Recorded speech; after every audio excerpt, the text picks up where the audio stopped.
Of 19 of May. तो हम start करते हैं अपना हिंदू डिस्कशन 19 मई का। जो फ्रंट पेपर पे न्यूज़ है रिलेटेड टू साइक्लोन है। ये आपका ताउती साइक्लोन है, इससे रिलेटेड है।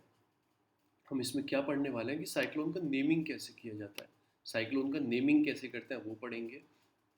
और क्या न्यूज़ है फ्रंट पेपर पर कि रूरल इंडिया में जो मतलब वैक्सीनेशन करना चाहिए बहुत ही लेस है, नियर अबाउट 15% है।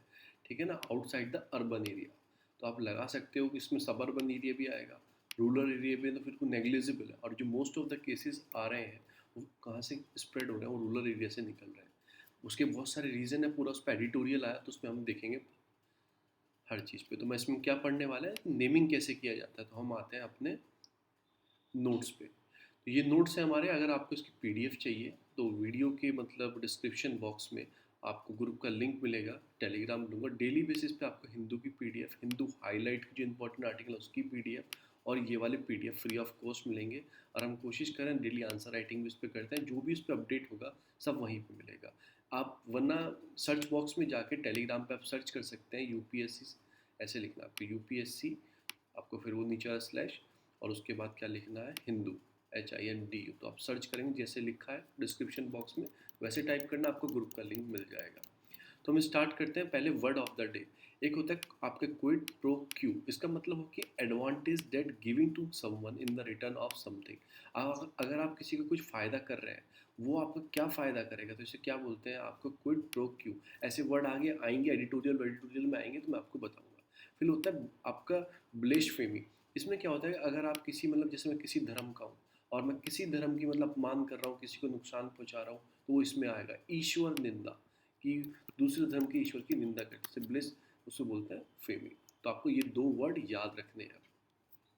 अब हाउ कैन साइक्लोन, नेम कैसे दिया जाता है साइक्लोन का। जैसे आपके ट्रॉपिकल साइक्लोन्स हैं, ठीक है ना, तो उसमें ट्रॉपिकल साइक्लोन जैसे हमारे जो इंडिया के आसपास ट्रॉपिकल साइक्लोन आते हैं, क्योंकि हम ट्रॉपिकल रीजन में नीचे वाला एरिया आता है जो हमारी 7500 किलोमीटर की आपकी कोस्टल एरिया है, 71 या 75 का, उसमें सब ट्रॉपिकल में आता है।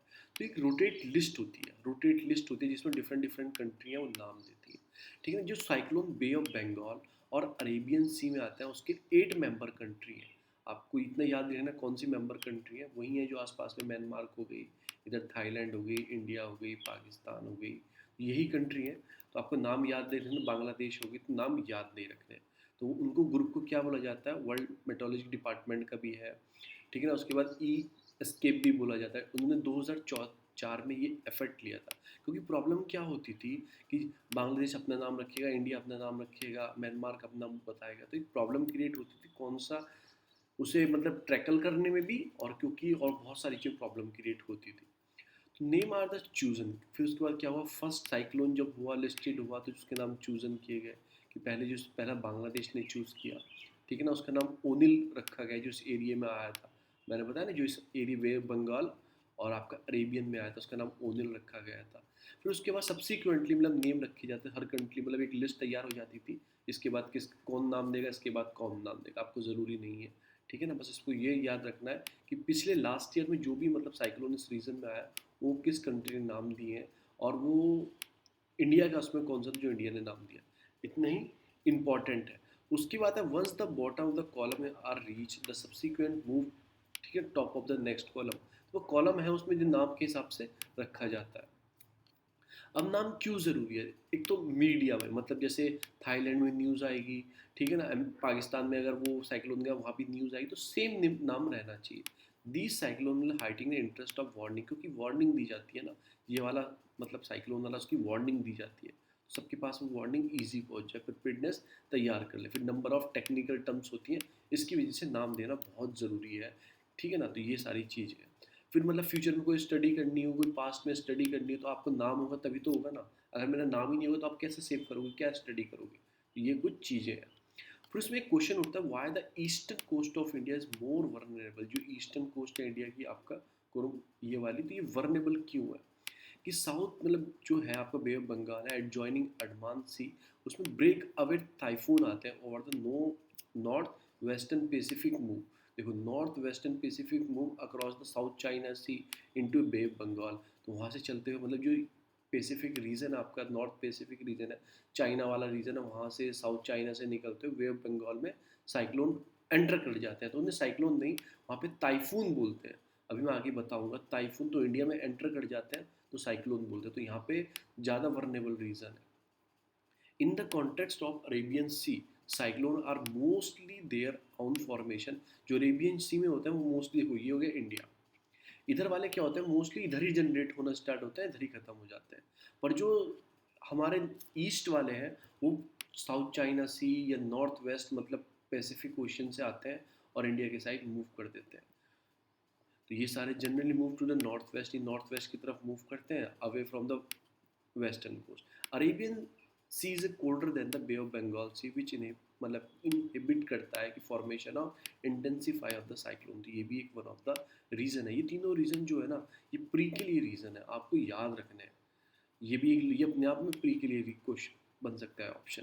उसके बाद आता है सिस्टम ऑफ वार्निंग, मतलब वार्म सी जो है, जो surface temperature is an ideal platform for cyclone. जिसका थोड़ा गर्म पानी होगा ना सरफेस का, तो आइडियल प्लेटफॉर्म होता है साइक्लोन के लिए। अब प्री के लिए फैक्ट कुछ और भी हैं, जैसे मैं आपको बताया था ना कि हर रीजन के हिसाब से डिफरेंट डिफरेंट साइक्लोन के नाम है। जैसे चाइना में बोलते हैं टाइफून, चाइना बहुत खून करता है, आसपास के रीजन में तबाही मचाता है, तो उसे क्या बोलेंगे, टाइफून। तो खून से आप टाइफून याद रखना। पैसिफिक में क्या आते हैं, टाइफून आते हैं। जो ईस्ट आपका वेस्ट पैसिफिक है, चाइना वाला जो रीजन में टच है उसमें। फिर हरिकेन्स कहाँ पे आते हैं, हरिकेन आते हैं वेस्टर्न जो इंडिया आइलैंड्स और कैरेबियन आइलैंड्स, जैसे आप देखोगे ना नॉर्दर्न अमेरिका ये है, उसके नीचे ये आपको क्यूबा और आपको कैरेबियन आइलैंड्स दिखाई देगा, तो यहाँ पे क्या आता है, हरिकेन आता है। ठीक है चलो, तो हरिकेन आता है अटलांटिक ओशन में और आपके कैरेबियन सी के आसपास वहाँ पे आता है। फिर टोर्नेडो, टोर्नेडो आते हैं आपके वेस्ट अफ्रीका और साउथ यूएसए के अंदर, साउथ यूएसए के अंदर, ये यूएसए के निचले वाला रीजन है ना आपका, तो वहाँ पे कौन सा आता है, और कहाँ पे, और आता है आपके वेस्ट अफ्रीका, जो गुइनिया वाला आइलैंड्स है। ठीक है ना, आपको वेस्ट अफ्रीका इधर के साइड जो गुइनियस आइलैंड्स है वहाँ पे, और वहाँ पे तो यूएस में याद रखो टोर्नेडो आते हैं। हरिकेन्स कहाँ पे आते हैं, वेस्ट जो वेस्ट इंडियन आइलैंड्स हैं, ठीक है ना, उसके बाद कैरेबियन सी के आसपास। विली विली, विली विली आता है ऑस्ट्रेलिया के अंदर, तो विली विली आता है ऑस्ट्रेलिया के अंदर। और ट्रॉपिकल साइक्लोन आते हैं इंडियन ओशन के। ये डिफरेंट डिफरेंट नेम है रीजन के हिसाब से। तो टाइफून आपको खून से चाइना याद रहना चाहिए। हरिकेन से आपको क्या याद रहना चाहिए कि ये वेस्ट इंडीज़ वाले जो हैं कैरेबियन सी वाले। टोर्नेडो यूएसए में आएगा, और उसका विली विली आपका ये भी नॉर्थ वेस्टर्न ऑस्ट्रेलिया। और आपका ट्रॉपिकल साइक्लोन ये आते हैं आपका इंडियन ओशन में। हम आते हैं अपने हिंदू पर दोबारा से डिस्कशन पर। यहाँ पे ये सारी न्यूज़ खत्म हो गई है, आगे चलते हैं। वो ये कि गांव तक पहुँच गया, डेथ पहुँच गई है गांव तक, मतलब बहुत सीवियर कंडीशन स्टार्ट हो गई है। आज ये था कि जो दिल्ली के आसपास हिट करेगा, तो दिल्ली में ऑरेंज अलर्ट जारी किया गया। ये कौन करता है, इंडियन मेट्रोलॉजिकल डिपार्टमेंट। स्पीड के हिसाब से, इंटेंसिटी के हिसाब से, रेन के हिसाब से ऑरेंज रेड ये सब सिग्नल जनरेट किए जाते हैं। ये सुशील कुमार है, इनके ऊपर 1 लाख का इनाम रख दिया। गोल्ड मेडलिस्ट हैं ये ओलंपिक के। इनके ऊपर क्या है, 1 लाख रुपए का इनाम रख दिया दिल्ली को पुलिस ने। एक मर्डर चार्ज में मतलब कि गायब है। एक अच्छी न्यूज़ भी है, मतलब 50,000 का एक्स ग्रेटर, मतलब जो फैमिली की डेथ हुई है, जो मेंबर की कोविड-19 से डेथ हुई है, सीएम जो दिल्ली है वो उन्हें क्या देंगे, वो 50,000 रुपये उन्हें एज ए कंपेंसेशन देंगे। आप ऐसे याद रखो, एक्स ग्रेटर बोलते हैं। ठीक है, और जिन फैमिली मेंबर की मतलब जो कमाने वाला था, ब्रेड विनर था ना, मतलब ब्रेड विनर मतलब कि जो कमाने वाला था घर में, उसकी डेथ हो गई है, तो उस फैमिली को हर मंथली 2,500 रुपये भी दिए जाएंगे। एक अच्छी है। और जिस जिस बच्चे के माँ बाप के मतलब दोनों मम्मी पापा की डेथ हो गई है, वो अनाथ ऑर्फन हो गया है, तो उसके लिए क्या दिया जाएगा, free of education and financial assistant to dead children who have lost both their parents. एक अच्छा स्टेप है, अगर आप इसे अच्छे से कर पाए तो बहुत अच्छा स्टेप दिल्ली गवर्नमेंट ने ये लिया। अब cancel the flight from Singapore. अभी सिंगापुर में क्या हो रहा है, एक न्यू स्ट्रेन पाया गया है। उसमें क्या पाया गया, वो डेंजरस है जो बच्चों के लिए। तो अभी दिल्ली से हमने गुजारिश की है कि जो भी फ्लाइट सिंगापुर से इंडिया में आ रहे हैं उनको बैन कर दो। देखो ये म्यूटेट हो रहा है अपने आप में, अलग अलग स्ट्रेंथ अपने आप में चेंज कर रहा है, तो एक बहुत बड़ी समस्या उत्पन्न हो गई है। आप प्लीज़ घरों में रहे, बाहर ना आ जाइए।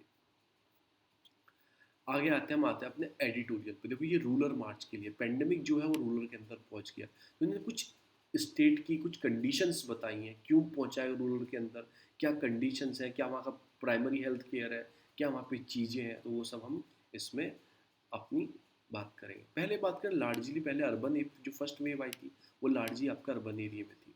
ठीक है ना, जो सेकंड वेव थी मतलब रूरल एरिया में जो था वो बहुत कम था। पर सेकंड वेव जो आई है वो rural area Bihar, Uttar Pradesh, waste Bengal, Jharkhand में बहुत स्पीड से फैल रही है। अब प्रॉब्लम क्या हो रही है, लो एबिलिटी हेल्थ केयर जो प्रोफेशनल है ना, वो है ही नहीं रूरल में। आपको पता है अर्बन में ही शॉर्टेज है, ठीक है ना, तो रूरल में तो वो बिल्कुल है ही नहीं जो होने चाहिए। ठीक है ना, आप कहा कहते हैं ना वो झोला छाप डॉक्टर होते हैं, वो बहुत बढ़िया काम कर रहे हैं। ठीक है ना, इन्फेक्शन और डेथ, मतलब इतनी डेथ हो रही है आप रिकॉर्ड भी नहीं कर सकते, इतने इन्फेक्शन केसेस हैं, वो टेस्ट भी कराने नहीं जाते। सबसे ज़्यादा केसेस हैं उत्तर प्रदेश और बिहार के अंदर है। ऐसा क्यों है? फर्स्ट ऑफ ऑल जो रीज़न हो रहा है, एक तो नेगलेक्ट किया हमने प्राइमरी हेल्थ केयर को। हमने गाँव पे जो प्राइमरी हेल्थ केयर देनी चाहिए वो हमने तक नहीं दी है। दूसरी चीज़ जिसमें क्या क्या है कि मतलब उनकी एग्जिस्टिंग जो हेल्थ केयर इंफ्रास्ट्रक्चर है उसको मतलब बहुत ही बेकार है। जो हमारा एक तो हेल्थ केयर इंफ्रास्ट्रक्चर पहले से ही बेकार है, उसके बाद हम प्राइमरी हेल्थ केयर, तो वो तो बिल्कुल नेग्लिजिबल है। एक डाटा आता है, रूरल हेल्थ स्टेटिक डाटा लेके आए थे, ठीक है ना, ये रिलीज़ किया था ministry of health and family welfare ने। इसके अंदर क्या बताया गया, जो सिचुएशन है गाँव की, वो बहुत ही वर्स्ट कंडीशन में है। तो इन्होंने कुछ बताया कि बिहार की पहले इन्होंने बात की है। बिहार में बताया कि पहले इतने मतलब कि कम ये सब सेंटर्स हुआ करते थे रूरल एरिया में, वो घट के और भी कम हो गए हैं। उसके बाद कम्युनिटी हेल्थ सेंटर हुआ करते थे, 101 2005 में हुआ करते, 57 ही रह गए हैं 2020 में। प्राइमरी हेल्थ केयर इतने 1700 के आसपास हुआ करते, 1700 के, वो घट के 600 ही रह गए। देखो बिहार में तो सिचुएशन और प्राइमरी हेल्थ केयर की डिक्रीज हुई है। तो यूपी का क्या हाल है, वहाँ भी सिमिलर कंडीशन है। जो 2005 में जो आपके हुआ करते थे primary health centre near about 3500 के आसपास, वो 2800 के आसपास रह गए। कम्युनिटी हेल्थ सेंटर इंक्रीज हुए हैं। अब उनकी आपको कंडीशन नहीं पता है, डॉक्टर नहीं है, नर्स नहीं है, तो उसमें क्या करेंगे, आशा वर्कर कम है इन कंपेयर टू जो आप पॉपुलेशन देखेंगे उसके हिसाब से।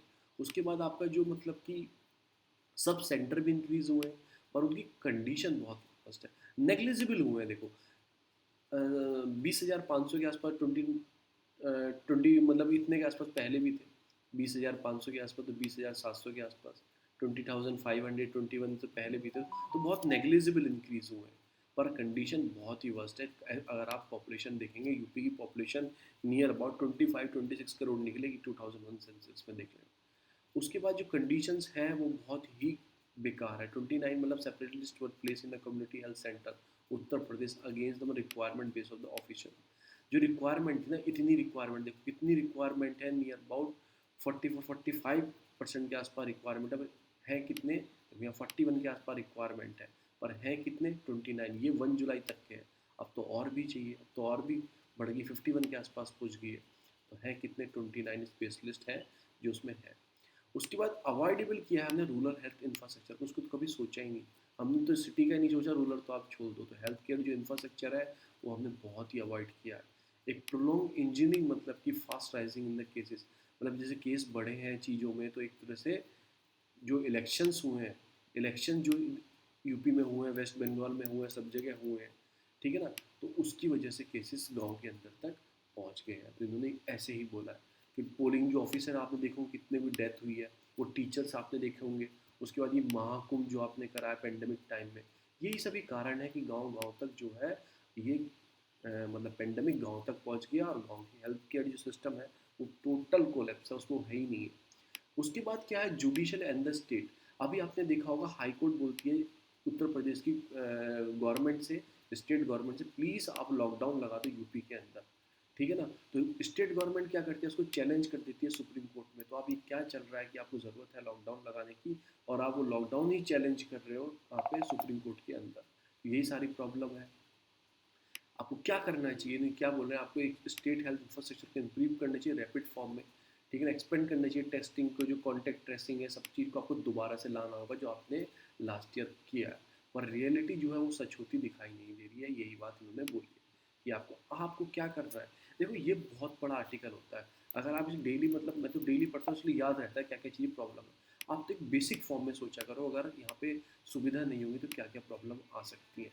उसमें से 10 या पॉइंट आप आराम से लिख सकते हो, तो आपको 10 पॉइंट आपको लिखने चाहिए related to rural health infrastructure, और भी प्रॉब्लम क्या क्या क्रिएट हुई। दूसरी जो न्यूज़ आती है वो किस चीज़ से, यूक्रेन और रशिया से रिलेटेड है, क्योंकि उनका एक डिस्प्यूटेड एरिया है। डिस्प्यूटेड एरिया कौन सा है, आपका क्रीमिया इनका एक डिस्प्यूटेड एरिया है, उसके ऊपर इनकी फाइट चालू है। तो अभी क्या है, देखो ये रहा क्रीमिया। तो मैं आपको बताऊंगा ये सारा रीज़न रीज़न क्या है, क्योंकि देखो जो रशिया का एक्सिस है ना ब्लैक सी के अंदर, वो इसी रीजन से होकर निकलता है।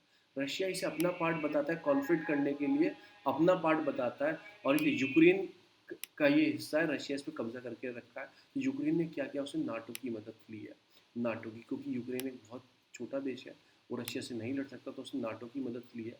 नाटो ने इसे सपोर्ट भी करना स्टार्ट किया है, ठीक है ना। यूक्रेन पर यूक्रेन के पास मेंबरशिप नहीं है नाटो की, तो नाटो ने इसको क्या कर दिया, इसको यूक्रेन को मतलब इनहेंस अपॉर्चुनिटी पार्टनर बना दिया है, ठीक है ना। उसमें ऑस्ट्रेलिया, फिनलैंड, आपके जॉर्जिया, आपके जॉर्डन और स्वीडन भी हैं। तो इसे क्या बना दिया है उन्होंने, इनहेंस आपका अपॉर्चुनिटीज़ पार्टनर बना दिया। तो हम इसमें कुछ नहीं पढ़ेंगे क्योंकि ये हमारे देश से रिलेटेड नहीं है।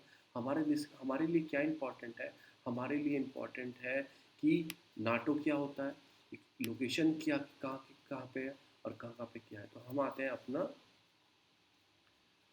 बेसिक नोट्स पे। तो पहले पढ़ेंगे नाटो के बारे में। एक तरह से ऑर्गेनाइजेशन है, नॉर्थ अटलांटिक ट्रीटी ऑर्गेनाइजेशन। ये इंटर गवर्नमेंट का मतलब क्या होता है कि बहुत सारे देशों की इसमें गवर्नमेंट एक साथ, एक मिलिट्री अलायंस है, ठीक है ना। वॉशिंगटन ट्रीटी हुई थी, कब हुई थी, ये हुई थी मतलब 1949 के आसपास, तब ये फॉर्म में हुआ था 4 अप्रैल को 1949 के आसपास। इसका हेडक्वार्टर कहाँ है, इसका बेल्जियम में, ब्रुसेल बेल्जियम में इसका हेडक्वार्टर है। हेडक्वार्टर अलाइड कमांड कहाँ है इसका, वो भी आपका मॉन्स बेल्जियम के अंदर है। तो इसके कमांड ऑपरेशन का कहाँ पे है, वो बेल्जियम आपका मॉन्स के अंदर है। और जो हेडक्वार्टर है मेन इसका, आपका आपको बेल्जियम, दोनों बेल्जियम के अंदर है। ये कॉन्स्टिट्यूट क्या करता है, सिस्टम ऑफ आपका collective defence where it is interdependent member state agree to mutual defence to response the attack of any of external party. जितने भी इसके मेंबर हैं, जितने भी इसके नाटो के मेंबर हैं, अगर किसी एक पे हमला होगा ना, तो इस सारे मेंबर को उस देश की सपोर्ट करना, जो उस पर हमला कर रहा है। जैसे इंडिया नाटो का मेंबर है नहीं है, पर मैं एक कंडीशन बता रहा हूँ, पाकिस्तान हम पे हमला करता है, समझने के लिए मैं बता रहा हूँ। तो सारे जो नाटो के मेंबर हैं, क्योंकि मैं नाटो का मेंबर हूँ, सबको पाकिस्तान पे हमला करना होगा। जिसकी ट्रीटी में लिखा गया है, कोई एक्सटर्नल मेंबर उन पर हमला करता है। कंपोजिशन क्या है, since it is founding the admission of new member state has been increase हुए। जब फाउंड हुआ था 12 मेंबर थे ओरिजिनली, इसमें पूछ सकता है, और अब 30 के आसपास हो गए। जो लास्ट मेंबर इसमें जुड़ा है, वो जुड़ा है आपका नॉर्थ मैसिडोनिया, 27 मार्च 2020 को जुड़ा है। NATO member is open to any other European state in the position to further principle of this treaty and contribute the security of North Atlantic area. NATO membership किसी भी यूरोपियन स्टेट के लिए open है। इसके object क्या है, एक तो पॉलिटिकल है, पॉलिटिकल मतलब आपस में बैठ के बात करते हैं, डिफेंस सिक्योरिटी की बात करते हैं, solve problem, build up trust, ये सब की बात करते हैं। मिलिट्री जो मैंने आपको बताई, undertake a crisis management and carry out under the collective defence, आपको clause NATO founding treaty article 5 जो है इसका, वाशिंगटन ट्रीटी का, यूनाइटेड नेशन मतलब under the United Nation mandate along the cooperation other country international organisation. इसमें क्या बोलता है, अगर कोई देश में प्रॉब्लम है, कुछ भी है, तो यूनाइटेड नेशन के साथ ये बात करके मतलब चीज़ों को सॉल्व करने की कोशिश करेगा। तो संगठन क्या है, मिलिट्री भी इसका ऑब्जेक्टिव है, और इसके क्या है, पॉलिटिकल भी ऑब्जेक्टिव है। एक इसके अंदर आपकी, देखो मैं आपको एडिटोरियल दिखाता हूँ एक मिनट। ये बाद में कुछ सजेशन बताते हैं कि कैसे सॉल्व करनी चाहिए। देखो लड़ाई तो हमें नहीं करनी चाहिए देशों को, और ये क्या होता है, डायलॉग होना चाहिए दोनों के बीच में क्लियर, और ठीक है ना, पीसफुली रिसोल्यूशन होना चाहिए रशिया और यूक्रेन के बीच में, क्या कि सॉल्व हो जाए। फिर इसमें आता है क्विड प्रो आपका क्यू, जो मैंने आपको मीनिंग बताया। तो इसका मतलब क्या होता है कि जो अगर तुम्हारा कुछ फ़ायदा है यूक्रेन का, तो ठीक है, यूक्रेन रशिया कुछ फ़ायदा कर रहा है, तो रशिया को यूक्रेन को फ़ायदा करना चाहिए, इस प्रकार। ठीक है, मैं तुम्हें दूंगा तो तुम भी मुझे, ये चीज़ आपसे भी मुझे चाहिए, तो एक तरह से वही है। तो इस बैठ के बात करो, जैसे सिमिलरली आपने की थी आपका मिंक्स एग्रीमेंट हुआ था आपका, उस टाइम पे आपने की थी। अब इस एग्रीमेंट के बारे में पढ़ेंगे है क्या, मैं आपको थोड़ा बता दूं, इतना मत पढ़ना। ये यूक्रेन, रशिया और OSCE जो है उनके बीच में हुआ था, 12 पॉइंट का एजेंडा था, ठीक है ना। ट्राइलेटरल कॉन्टेक्ट था ग्रुप ऑफ यूक्रेन का, ठीक है ना। अब इसमें कौन कौन से थे, कि यूक्रेन था, रशिया था, और इसमें मतलब DPR था, मतलब डोनेस्ट्रक रिपब्लिक था।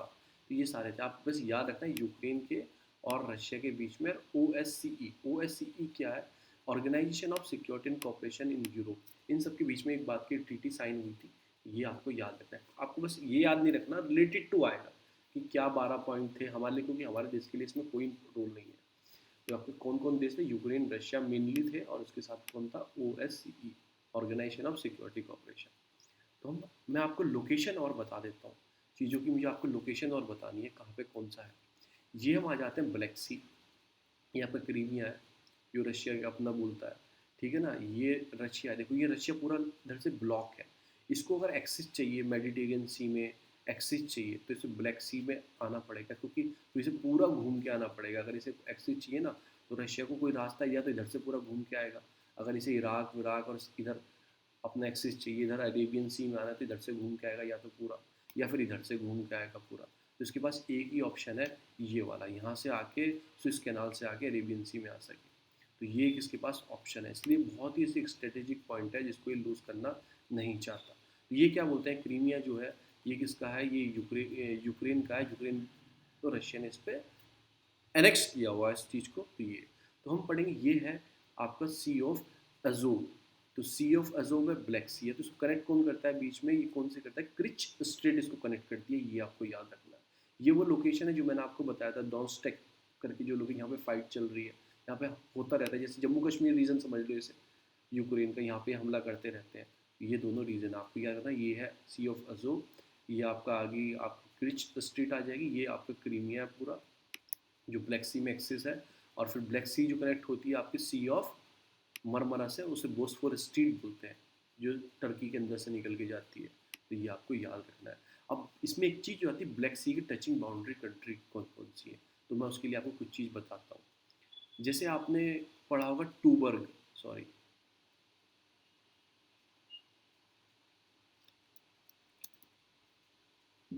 आपने टूबर्ग बियर के बारे में पता होगा। टूबर्ग बियर, एक बियर आती है टूबर्ग कार्ल्सबर्ग की, तो आपको बस उसमें ओ नहीं लाना है, डबल आर करना है। T for Turkey, U for Ukraine, B for आपका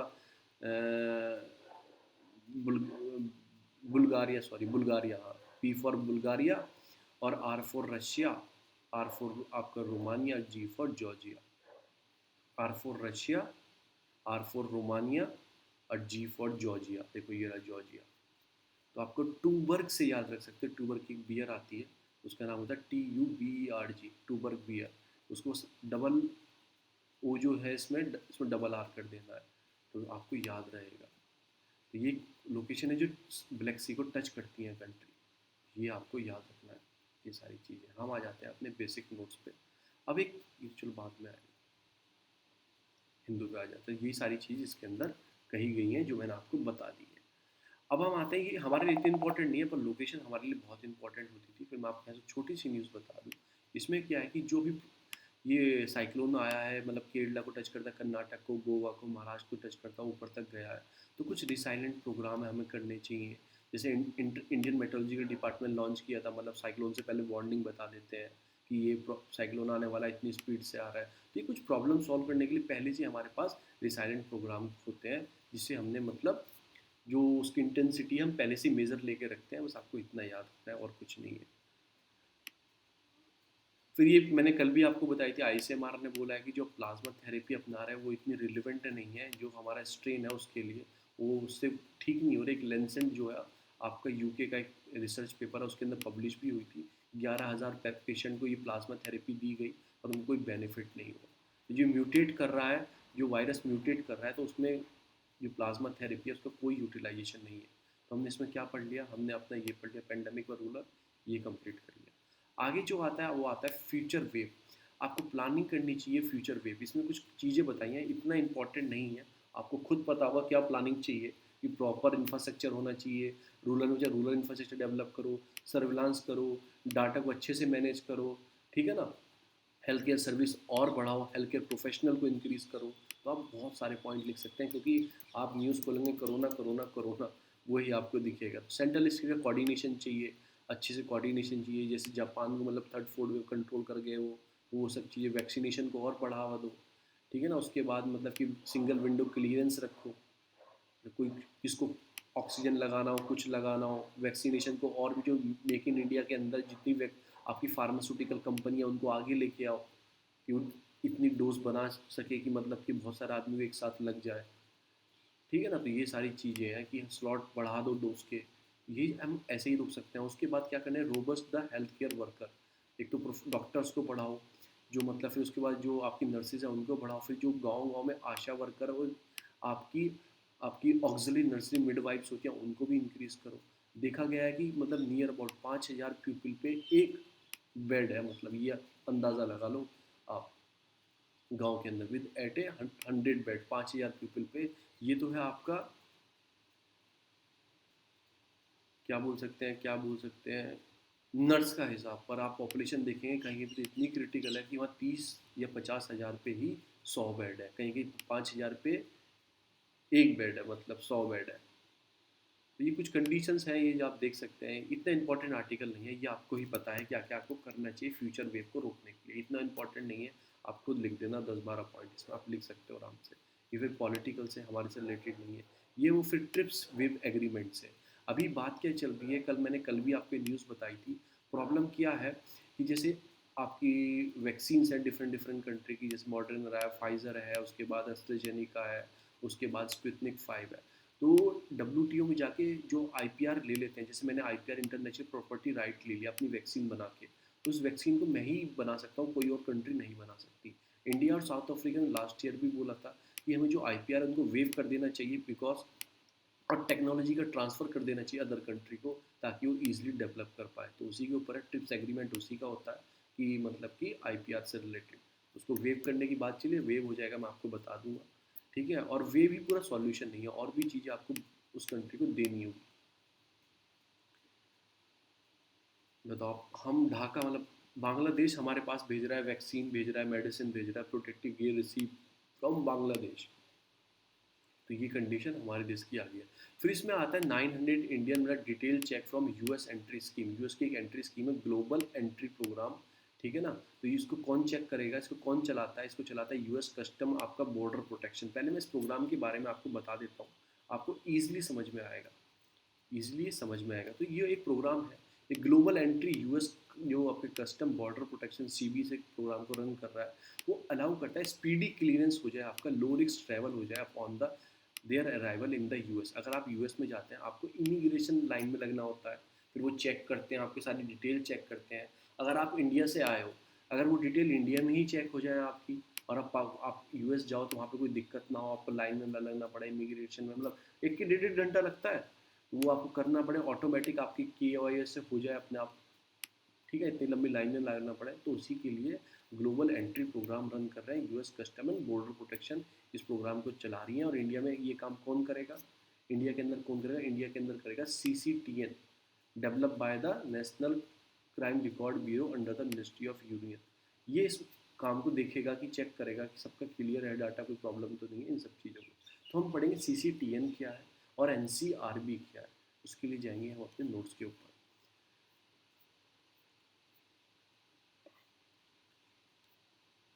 CCTN हैक्टन और साइबर चैलेंज। CCTN हैक्टन कुछ नहीं है, मिलके जब ये लॉन्च हुआ था तो आके बैठ के बात कर लेते हैं, ठीक है ना। National crime record bureau new Delhi में हुआ था हैक्टन। तो बैकग्राउंड क्या था इसमें, क्या क्या था, continuation of the हैक्टन of the cyber challenges क्या क्या है, डीपनिंग करना था, अंडरस्टैंडिंग इनहेंस करना था स्किल को। तो सेकंड CCTN हैक्टन जो है, साइबर चैलेंजेस जो है, पुलिस ऑफिसर जो है, मतलब उनसे रिलेटेड क्या क्या है, label, academy, industry, student, other, तो सब चीज़ों को चेक किया गया था। हमारे जो मेन आता है वो आता है, इसमें क्या आता है, वो आता है CCTN नेटवर्क क्या है, इसे बोलते हैं CCTNS, क्या बोलते हैं, crime criminal tracking network system. ये क्या है, CCTN है, एक प्लान स्कीम है jet light to expense the non plan scheme name as the common integrated police application. ठीक है ना, ये कुछ नहीं है, इसमें अगर आपने कोई केस हो गया आपका, अगर आपने केस किया पंजाब में, आप जाके किसी का मर्डर करके आए, वहाँ पे आप रजिस्टर्ड हो गए, आपको सजा हो गई ये वो, फिर आप छूट गए, मतलब कुछ बेल पे आ गया, और आप आके फिर यूपी में कोई क्राइम करते हैं, यूपी में कोई क्राइम करते, तो आप चेक कैसे करोगे इस आदमी ने कहाँ पे, किसी ने स्टेट में कहाँ पे और क्राइम किए हैं, क्या इसका कोई हिस्ट्री, मतलब कि हिस्ट्री सीटर रिकॉर्ड है, या इसका कोई पास्ट का रिकॉर्ड है। तो एक नेटवर्क डेवलप किया है, क्राइम, आपका क्राइम क्रिमिनल ट्रैकिंग नेटवर्क। अगर वो वहाँ पे कंप्यूटर पे अपलोड कर देंगे, तो यहाँ पे यूपी वाली पुलिस उसे कंप्यूटर में उसका नाम डालेंगे, आधार कार्ड डालेंगे, चीज़ें डालेंगे, तो खुल के आ जाएगा, हाँ इन्होंने पहले भी क्राइम किया हुआ है पंजाब के अंदर या फिर किसी भी स्टेट के अंदर। ये सारी चीज़ है, इसलिए वो डेवलप किया गया। लॉन्च कौन किया इसे, लॉन्च किया इसे किसने किया, एक मिशन मोड प्रोजेक्ट था under the ministry e governance plan के अंदर लॉन्च किया, मिनिस्ट्री ऑफ होम अफेयर ने लॉन्च किया। 14,000 जो पुलिस स्टेशन को थ्रू आउट द कंट्री उनको प्रपोज किया गया है ऑटोमेशन बनाने के लिए। 6,000 high officer of the police इसमें हायरार्की है, मतलब 14,000 जो पुलिस स्टेशन को कनेक्ट किया जाएगा। ठीक है, 2009 में से अप्रूव किया है। ऑब्जेक्ट किया है, making the police function citizen friendly and more transparent. Automatic function of the police station ऐसे इसकी चीज़ के लिए improving the delivery of citizen centric services. ठीक है ना, effective ICT tools technology information. एक तरीके से पुलिस विभाग को ना ये टेक्नोलॉजी प्रोवाइड करके ऑटोमेट कर रहे हैं, मतलब वो चीज़ें हो सके। आपको एफआईआर करनी है वो ऑनलाइन हो जाए तो उस पोर्टल पे जाके आपको रजिस्टर्ड हो जाए, तो ये सब चीज़ों के लिए किया जाता है। रिसेंटली इनिशिएटिव क्या लिए गए, एमओयू साइन किए गए हैं बिटवीन नेशनल इंटीग्रेशन ग्रिड के साथ, एनएटी ग्रिड के साथ, नेशनल क्राइम रिकॉर्ड ब्यूरो के साथ, टू एक्सेस द सीसीटीएन डाटाबेस। तो ठीक है, इंटेलिजेंस ग्रिड होती है, नेशनल इंटेलिजेंस ग्रिड क्या करती है, इंटेलिजेंस होती है आईबी वाईबी, तो इनका दोनों का डाटा मिल जाएगा और डाटाबेस दोनों का एक आ जाएगा, फिर इजी होगा किसी अपराधी को पकड़ने के लिए। अब नेशनल क्राइम रिकॉर्ड ब्यूरो क्या होता है, इसके हेडक्वार्टर दिल्ली में है, 1986 में सेटअप हुआ था, मिनिस्ट्री ऑफ होम अफेयर के अंदर ये आता है। ठीक है ना, ये क्या करता है, जितने भी क्राइम होता है related to women, related to किसी भी चीज़ से, तो उसमें इन्वेस्टिगेशन लिंक टू क्राइम, तो मतलब कि उसमें देखता है कि कितने क्राइम बढ़े हैं in compare to last year, कितने कम हुए हैं। ये क्या करता है, based on the recommendation of the national police commission and the ministry of, जो मिनिस्ट्री ऑफ होम अफेयर की टास्क फोर्स होती है, ठीक है ना, उस बेस पे सेटअप किया गया था। कि किस बेस पे, नेशनल पुलिस कमीशन जो कमीशन है उन्होंने बोला था, और मिनिस्ट्री ऑफ होम अफेयर की टास्क फोर्स है उसने भी रिकमेंडेड किया था आप एक तरीके से एनसीआर में डेवलप करो। ये एनुअली कॉम्प्रिहेंसिव स्टैटिक निकालता है crime across the country, crime India report. वही मैंने बताया ना कितने केसेस बढ़े हैं, कितने मतलब कि रेप के केस इंक्रीज हुए, मर्डर के केस इंक्रीज होते हैं, क्राइम इंडिया रिपोर्ट ये हर एनुअली निकालता है। पब्लिश सिंस 1953 से निकाल रहा है, पहले तो नहीं था, बाद में सेटअप हुआ था 1986 में, पर वो रिपोर्ट पब्लिश कब से हो रही है, वो 1953 से हो रही है। Report serve as the crucial to to understand the law and order situation across the country. अच्छी बात है, तो उसे लॉ एंड ऑर्डर तो पता लगेगा ना किस किस कंट्री में कितना है, तो यही ये टूल है जिस चीज़ के लिए बनाया गया है, तो इसमें मदद करेंगे। उसके बाद आती है एनएसए, नेशनल आपका क्या बोलते हैं इसे, नेशनल सिक्योरिटी एक्ट पढ़ेंगे, 1980 के अंदर रजिस्टर्ड किया गया, मणिपुर के कोई एक्टिविस्ट है उनको इसमें अरेस्टेड किया गया। 98% स्टिल रिस्क वार्ड और हेल्थ मिनिस्ट्री ऐसा बोला है कि केसेस देखो डेथ बहुत हुई है, कल 4,500 के आसपास डेथ आई है। फिर इलेक्ट्रल बॉन्ड जो इलेक्शंस हुए थे ना 4-5 स्टेट में, देखो इतने की बढ़ के इलेक्ट्रल बॉन्ड एसबीआई ने सेल किए हैं, 6,000 7,000 करोड़ के, 700 करोड़ के मांगो नियर अबाउट। तो ये न्यूज़ है, मैंने बढ़ाया पुलिस सेव है, ये पाकिस्तान में किसी सस्पेक्ट को अरेस्ट किया गया है ब्लिश फेम, आपको ब्लिश फेम की केस है, मतलब कि उसने धर्म के ऊपर कुछ बोला होगा। यूएस सेंड 80 मिलियंस जो वैक्सीन है अब्रॉड में, मतलब अलग अलग देशों में सेंड करेगा, उसकी एस्ट्राजेनिका, फाइजर है, मॉडर्ना है, जे जॉनसन जॉनसन वैक्सीन है, ये सब यूएस की हैं। एस्ट्राजेनिका ये ऑक्सफोर्ड की भी है। मतलब जीएसटी काउंसिल के बारे में हम पढ़ेंगे, और इस पेपर में सब कुछ खत्म हो गया है, तो हम आते हैं बेसिक नोट्स पे अपने, ये हम चीज़ों के बारे में जो हम पढ़ेंगे, हम इसे कट कर देते हैं। जो पहली जो चीज़ पढ़ने वाले हैं वो पढ़ने वाले हैं, हम पढ़ने वाले हैं ऑफिशियल आपका, sorry, NSA, national security act, ये हम ऊपर पढ़ ही चुके हैं। तो ये एक्ट क्या है, 1980 में, मतलब ये एक्ट आया था, एक प्रिवेंटिव डिटेंशन लॉ है, एक प्यूनिटिव डिटेंशन लॉ होता है, एक प्रिवेंटिव डिटेंशन होता है। प्यूनिटिव में क्या होता है, आपको बताया जाएगा किस ग्राउंड पे आपको अरेस्ट कर रहे हैं, विद इन 24 आपको मजिस्ट्रेट के सामने पेश किया जाएगा, आपको लीगल एडवाइजरी लेने का, आपको वकील लेने की इजाज़त है, आपको वकील चाहिए तो, इन सब चीज़ों की होता है प्यूनिटिव। पर प्रिवेंटिव क्या होता है कि कोई नेशनल सिक्योरिटी के लिए खतरा है तो आपको पुलिस गिरफ्तार कर लेगी बिना आपको वारंट बताए, बिना आपको बताए क्यों गिरफ्तार किया गया है, इसे प्रिवेंटिव बोलते हैं। अगर आप फंडामेंटल राइट पढ़ोगे इसमें आपको ईजी मिल जाएगा लक्ष्मीकांत में। Preventive detention involve the detention of the person in order to cap human from the commitment of future crime. इस पे प्रिवेंटिव में ये भी होता है कि सस्पेक्ट होता है ना, आप फ्यूचर में कोई क्राइम करने वाले हो तो उसके सस्पेक्ट में भी आपको गिरफ्तार कर लिया जाएगा। देखो आर्टिकल आई गया है इसमें, article 22(3)(b) of the constitution allow the preventive detention to restriction of personal liability for the reason of state security and public disorder. अगर आपको लगता है ना खतरा है, मतलब स्टेट के लिए या पब्लिक ऑर्डर के लिए आप खतरा हो, तो आपको पहले ही गिरफ्तार कर लिया जाएगा। वेट, फिर आर्टिकल 22(4) क्या बोलता है, वो बोलता है no law providing for the preventive detention shall be authority to detention of the person in long period of 3 month. देखो आपको 3 मंथ के लिए गिरफ्तार कर लिया जाएगा, 3 मंथ के लिए गिरफ्तार बिना कुछ बताया आपको। अगर आपको सज़ा और भी बढ़ानी है, 3 मंथ से और आगे भी लेके जानी है, तो उसके लिए एक एडवाइजरी बोर्ड बनता है, वो एक्सटेंड कर देता है डिटेंशन को और बढ़ा देते हैं, ठीक है ना, ऐसा बोला गया। और 44 कॉन्स्टिट्यूशन अमेंडमेंट एक्ट में 1978 में आया था, 448 होते हैं ना, तो 448 तो 8 में है, 1978 में जो अमेंडमेंट आया था उसमें इसको 2 मंथ, 3 मंथ से बहुत कम करके 2 मंथ कर दिया गया था, पर ये अब तक लागू नहीं हुई है, not yet been brought into force, अब तक ये फोर्स मतलब लागू नहीं हुई है। Such a person detained in according with the provision of any law made by the parliament, parliament ने बनाया ना नेशनल सिक्योरिटी एक्ट, तो उसको उसके हिसाब से रखा जाएगा। हिस्ट्री क्या है कि बंगाल रेगुलेशन जो थर्ड जो आया था 1818 में, तब ये लॉ बनाया गया था, उसके आसपास बनाया गया था। फिर century later British government enact Rowlatt act, मतलब इसी के टाइप का था, गिरफ्तार कर विदाउट एनी ट्रायल, कोई ट्रायल नहीं चलेगा, मतलब आपको कोर्ट वोर्ट में नहीं लेके आएंगे, चुपचाप आपको गिरफ्तार कर लेंगे, गायब कर देंगे। तो उसको देखते पोस्ट इंडिपेंडेंस में India got the first preventive detention rule when the government of prime minister Jawaharlal Nehru enact, उन्होंने किया था प्रिवेंटिव डिटेंशन एक्ट 1950, वो एक्सपायर हो गया था 1969 में। उसके बाद एनएससी इज ए क्लोज, मतलब उसके एनएससी बनाया गया था, जो एनएससी बिल्कुल क्लोज टाइप था, मतलब उसके 1950 में, उसके बाद उसमें इनेक्ट करके 1980 में इस एक्ट को लेके आए थे। फिर पावर क्या करता है, गिफ्ट ये पावर दे देता है gift to the government, central और द स्टेट गवर्नमेंट को एनएसए क्या कर देता है, पावर देता है to detain a person preventing him from acting any manner prejudicial और टू नेशनल सिक्योरिटी से रिलेटेड हो, डिस्टर्ब कर रहा हो पब्लिक ऑर्डर को, maintenance of the supply and service of essential to the community. अगर कोई पब्लिक ऑर्डर को डिस्टर्बेंस कर रहा है या नेशनल सिक्योरिटी के लिए खतरा है तो गिरफ्तार कर सकते हैं। पीरियड आपका कंफाइनमेंट पीरियड क्या होता है, maximum period for which may be detained 12 months, but the term can be extended if the government find the fresh evidence। अगर गवर्नमेंट को लगता है ना, मतलब कि ये और भी खतरा है देश के लिए, कुछ भी है, तो इसे और भी एक्सटेंड कर सकते हैं और भी आगे भेज सकते हैं। No basic right to the people detain under the NS, जो बेसिक राइट्स होते हैं उनको मतलब कि डिटेन नहीं किया जाता है। Right to inform to the reason of the arrest, ठीक है ना, section 50 of criminal procedure code of CrPC. No basic right to the people detain under the NSA include, मतलब कुछ बेसिक राइट नहीं किया था जो बताया जाएगा।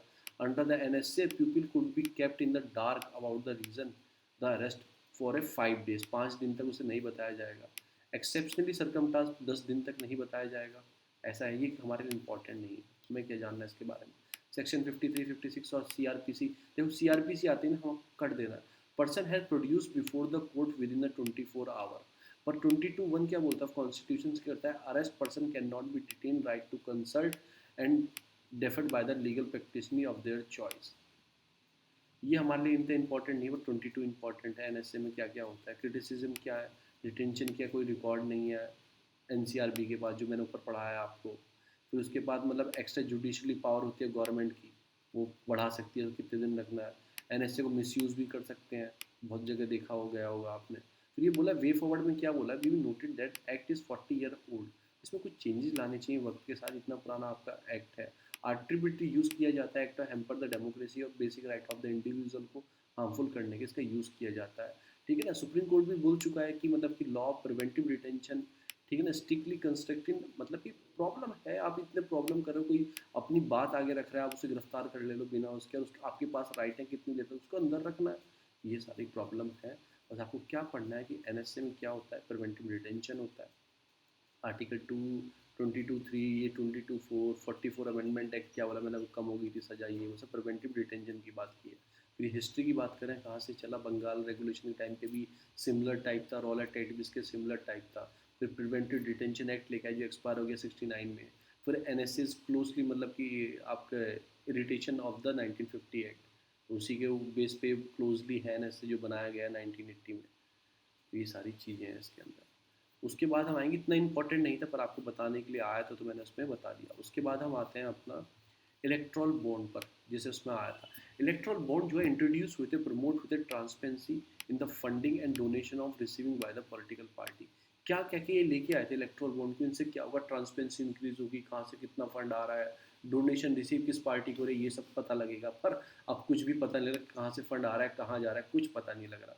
द स्कीम ने एनवीसीएस किया था कि बिल्ड करना था ट्रांसपेरेंसी सिस्टम को, एक्वायरिंग करना था bond with valid KYC, know your customer, उसको मतलब ऑडिट ट्रायल होगा ये सब चीज़ों को, तो वो बातें कहाँ हैं।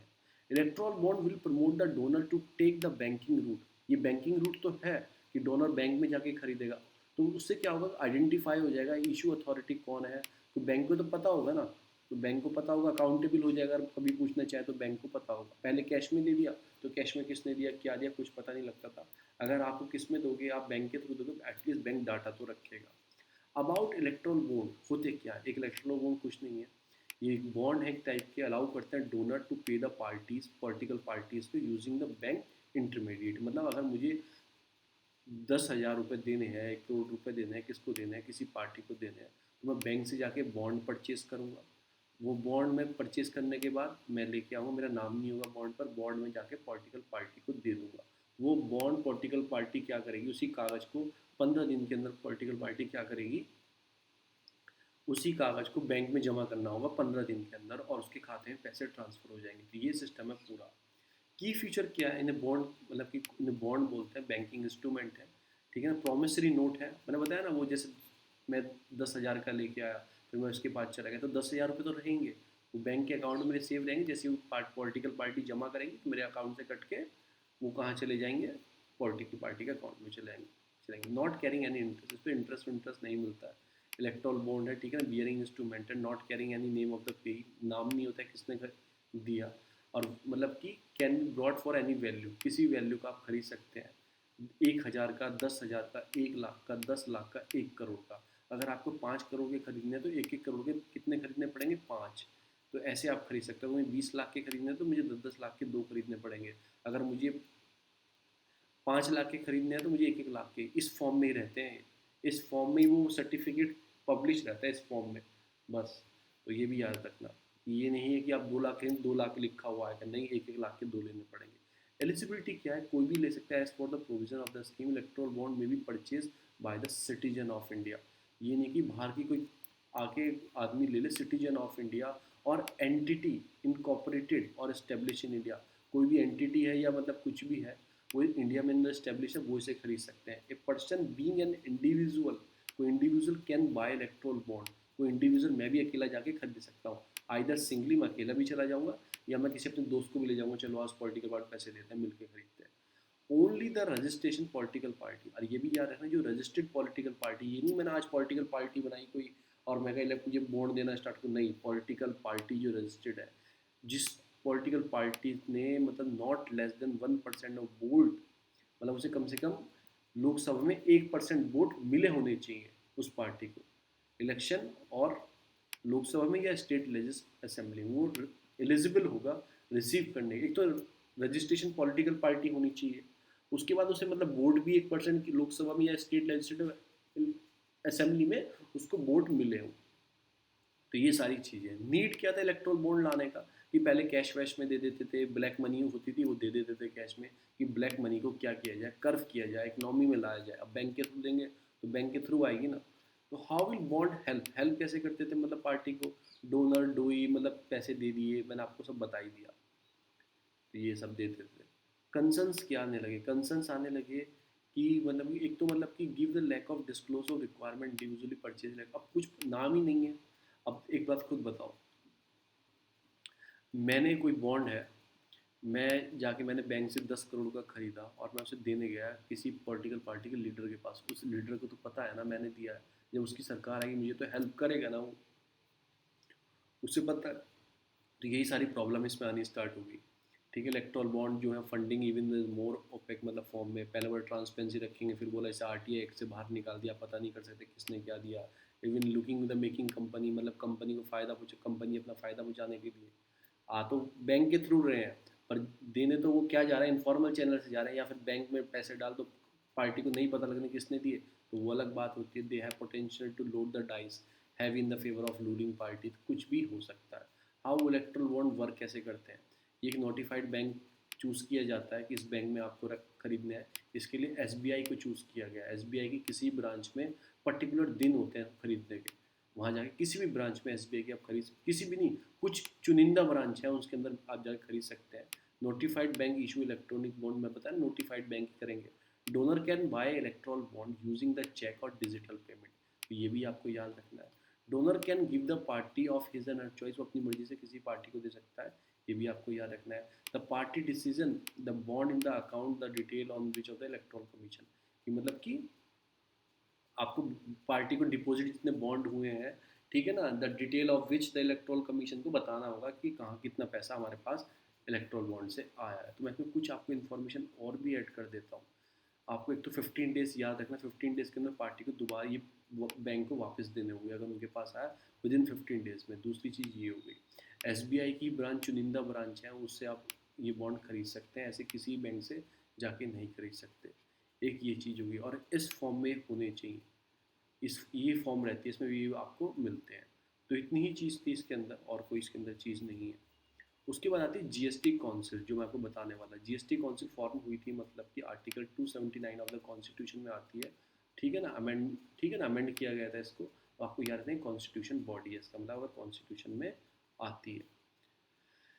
Constitution state that the GST council have the constitute by the president of India, से प्रेसिडेंट ऑफ इंडिया से कॉन्स्टिट्यूट करेंगे विद इन द 60 डेज, ठीक है ना, after the commencement of the article. ये आर्टिकल बनने के बाद ना 279A, तो इसको विद इन 60 डेज में क्या करेंगे, कॉन्स्टिट्यूट कौन करेंगे, वो प्रेसिडेंट करेंगे। According to the article GST council with the joint forum of the centre and the state, आपको पता ही है इसमें स्टेट भी बैठते हैं, सेंट्रल भी बैठते हैं। कंसिस्ट ऑफ द मेंबर कौन कौन है, एक तो यूनियन आपके फाइनेंस मिनिस्टर है जो उसकी चेयरमैन है, member of the union ministry of the state है जो इंचार्ज ऑफ द रेवेन्यू है। देखो, एक तो कैबिनेट मिनिस्टर, उसके एक होते हैं स्टेट मिनिस्टर जो आपके ठाकुर जी हैं, ठीक है ना, वो हो गए इसके रेवेन्यू के इंचार्ज, जो रेवेन्यू फाइनेंस के इंचार्ज हो गए। और जो minister in incharge of finance and taxation of the minister nominated by the state government. अब जो इसके मेंबर्स होंगे वो कौन होंगे, वो होंगे जो स्टेट के फाइनेंस मिनिस्टर होते हैं ना, वो होंगे जो इसके वाइस चेयर, उसमें से एक वाइस चेयरमैन चुना जाएगा, उस वही इसके मेंबर होंगे, सब इसमें लिखा है। ये जीएसटी काउंसिल चेयरमैन कौन है, other member from the centre कौन है, ये है ministry of state. Vice chairperson कौन होगा, कोई भी एक स्टेट का फाइनेंस मिनिस्टर बना दिया जाएगा। मेंबर कौन होंगे, सब स्टेट के फाइनेंस मिनिस्टर जो होते हैं, तो वो इसके मेंबर होंगे। अब वोटिंग राइट, इसका बहुत पंगा है वोटिंग राइट का। इसके अंदर क्या है कि कोई भी डिसीजन लेने के लिए 75% सपोर्ट चाहिए। चलो 75% सपोर्ट चाहिए। अब 1/3 जो वोटिंग राइट है वो सेंट्रल के पास है, और 2/3 जो वोटिंग राइट है वो स्टेट के पास है। तो ये मान लो 33 पॉइंट कुछ परसेंट जो है वो सेंट्रल का वोटिंग पावर है, ठीक है ना, और बचा हुआ जो है वो किसका वोटिंग पावर है, वो किसका है, 66 पॉइंट कुछ जो है वो स्टेट का है। अब 75% वोट चाहिए, तो बिना आप सेंटर के कोई भी इसमें डिसीजन पास नहीं करा सकते। खुद सोच लो ना, कैसे कराओगे, 66% से कैसे करा लोगे। तो 75 चीज तो क्या चलता है, और सेंट्रल चाहे वो करा सकती है, वो कैसे 33% उसके अपने हैं, और वो कुछ स्टेट को अपने साथ ले लो 75 हो जाएंगे, तो वो करा सकती है, और स्टेट चाहे तो वो नहीं करा सकती। ये इसमें एक लूप होल है, आपको याद रखना है ये सब चीज़ों को। तो इतना ही था फ्रेंड्स, इतना ही था जीएसटी के बारे में। उसके बाद आपका इलेक्ट्रल बॉन्ड के बारे में मेरी कोशिश रहती है कि अच्छे से थोड़ा समझ में आ जाए, मेरा भी रिवीजन हो जाता है चीज़ों के बारे में। तो यहीं पे इसे फिनिश करते हैं, ठीक है। चैनल को लाइक करें, सब्सक्राइब करें, और जो आपको इसकी पीडीएफ चाहिए तो वीडियो के नीचे डिस्क्रिप्शन बॉक्स है, वहाँ पे ग्रुप का लिंक भी है। लिंक पे ओपन नहीं हो रहा है तो वहाँ टेलीग्राम पे जाके सर्च कर सकते हैं, सर्च बॉक्स में जो वहाँ पे लिखा हुआ है, मतलब हिंदू करके, और फिर वो नीचे स्लैश और नहीं यूपीएससी और नीचे स्लैश और हिंदू करके आप सर्च कर सकते हैं टेलीग्राम पर, ईजी आपको चैनल मिल जाएगा। Thank you so much.